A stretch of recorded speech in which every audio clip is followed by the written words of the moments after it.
দেখুন আসলে জীবিকার জন্য তো আর একজনের জীবিকার জন্য অন্যজনের জীবনকে আমরা ঝুঁকিতে যেমন ফেলতে পারি না, ঠিক তেমনি করে আমরা এই যে পরিবেশগত, প্রতিবেশগত, স্বাস্থ্যগত যে সমস্ত ঝুঁকিগুলো তৈরি হচ্ছে, এগুলো থেকে আমরা কিভাবে বেরিয়ে আসব, এখন এটা আমাদের বড় একটা দুশ্চিন্তার কারণ হিসেবে দাঁড়াচ্ছে। যেটা আসলে আমাদের সিদ্ধান্ত গ্রহণকারী যারা, তারা আসলে এই পরিবহন ব্যবহার করছে না বলে, গণপরিবহন ব্যবহার করে না বলে হয়তো আমরা এই ধরনের দ্রুত কোনো সিদ্ধান্ত পাচ্ছি না। আমরা দেখছি যারা আমাদের ডিসিশন মেকিংয়ে থাকেন তারা কিন্তু প্রাইভেট গাড়ি ব্যবহার করেন, ফলে তাদের আসলে এটা সরাসরি তারা ক্ষতিগ্রস্ত হয় না। এই কারণে আমরা দেখি সাধারণ মানুষের যে ক্ষতি, এটা কিন্তু তাদেরকে কোনোভাবে নাড়া দেয় না, অথবা তারা এগুলো নিয়ে তেমন একটা চিন্তা ভাবনা করে না।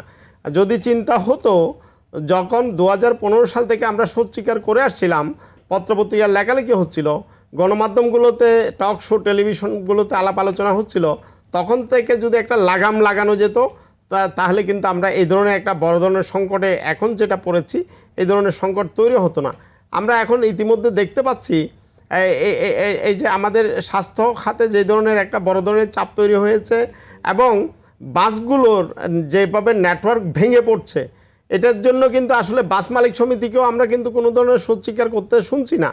কিন্তু আমরা দেখছি ঢাকা শহরে এক সময়ে 7,000-এর বাস এখন নেমে এসে 2,500-এ টেকেছে, এবং এখানে প্রায় আমরা যেটা জানতাম 135টি রোড ছিল, এই রোডের সংখ্যা এখন 40-এ এসে টেকেছে। এই যে গণপরিবহনের মেরুদণ্ড যে ভেঙে যাচ্ছে, অথচ সারা দেশের মানুষ কিন্তু এখানে চলে আসছে। এখানে এক সময় যে 1 কোটি মানুষ ছিল, এখন প্রায় 2 কোটি কাছাকাছি জনসংখ্যা এখানে বসবাস করে।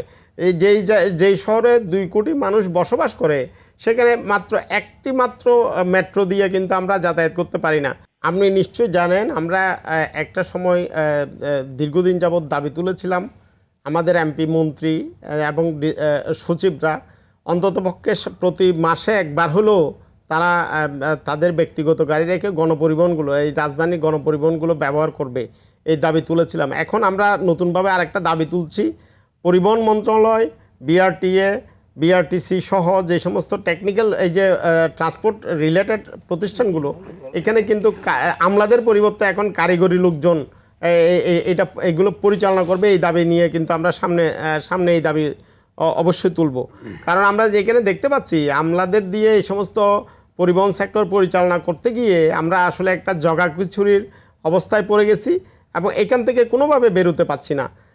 আপনি নিশ্চয় জানেন, বিআরটিসি একটি বাস, তাদের অন্ততপক্ষে 1,000 কর্মচারী থাকবার পরেও একটি বাস তারা নিজেরা চালাতে পারেন না, সবগুলো বেসরকারি খাতে ইজারা দেওয়া, এই ইজারা দিয়ে তারা চালাচ্ছে।